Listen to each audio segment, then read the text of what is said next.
ఎర్రబుక్కు లోకేష్ పత్తా లేకుండా పోయిండు. అది వరకు మొత్తం పార్టీని నేనే నడిపిస్తున్నా అన్నంత బిల్డప్ ఇచ్చేటోడు. మా నాయన పని అయిపోయింది, ఇక పార్టీకి నేనే కింగును అని పాదయాత్ర చేసుకుంటా కొంతమంది క్యాండిడేట్లను కూడా అనౌన్స్ చేసిండు. అట ఇంకా ఏమైందో ఏందో కానీ మాలో ఒక మాట ఇంకినిపిస్తలేదు. ఎల్లో మీడియాలో ఎలివేషన్ సాంగులు, భజన వార్తలు కూడా బంద్ అయిపోయినాయి. ఏం చేస్తున్నాడో ఒకసారి చూసేద్దాం. ఓ సారు, మంచిగా తడిబట్టేసుకొని కూర్చున్నావేంది? ఎన్నికల ప్రచారానికి ఓవా? గుర్రం రామారావు ఉన్నాడు కదా. గుర్రం రామారావు ఎవరు? ఆయన కూడా ఎన్నికల్లో పోటీ చేస్తున్నాడు. చేస్తే చేయని గాని గుర్రం రామారావుతోని నీకేం పని? చాలా నమ్మకస్తుడు, అందుకే మొత్తం గుర్రం రామారావుకే అప్పగించా. వామ్మో, నీ ఆస్తి మొత్తం ఆయనకే అప్పగించేసినవా? ఆస్తి కాదు, నా ప్రచార బాధ్యతలు అప్పగించా. రామారావు రంగంలోకి దిగాడంటే వారు వన్ సైడ్ అయినట్టే. అర్థమైంది. మీ నాయనకు సాటు మాటగా సలహాలు ఇచ్చే పీకే బ్యాచ్ లా సీనియర్ అడ్వైజరే ఆ గుర్రం రామారావు, అవునా కాదా? కాదు, నువ్వు పప్పులో కాలేసావు. పప్పు అంటే యాదికొచ్చింది. భోజనం చేసినవా? ఓ, ఇందాకే చేసా, చూస్తున్నావుగా ఇవన్నీ. ఏం కూర? ముద్దపప్పు, ఆవకాయ, సాంబారు, చికెన్, మటన్, ఫిష్, పెరుగు, పచ్చడి, గోంగూర పచ్చడి, అప్పడాలు, ఐస్ క్రీము అన్నీ తినేసా.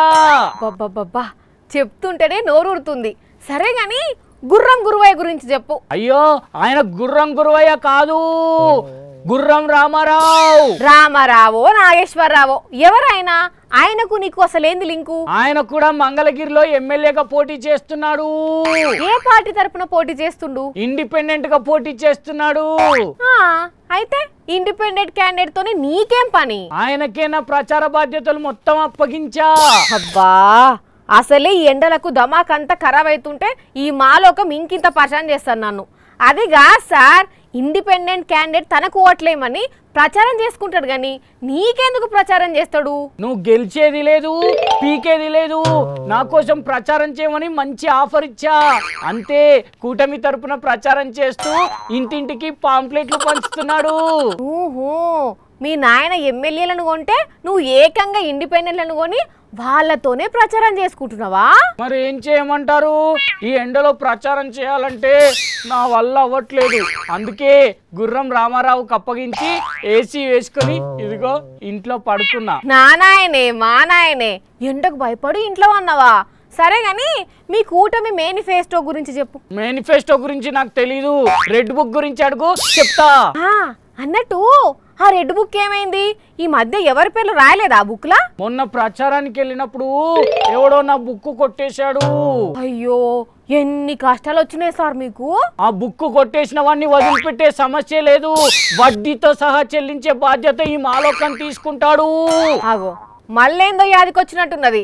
సారు, నువ్వు ఏసీ వేసుకొని వండుకో, నేను పోతున్నా. సరే, ఇంకా ఏమైనా మిగిలిన్నాయేమో చూసి తినేస్తాను, నువ్వు వెళ్ళు.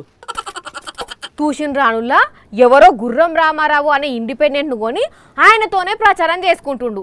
ఇదేం పద్ధతి అని ఎన్నికల అధికారులకు ఫిర్యాదు చేసిర్రట అవతలి పాటోళ్ళు.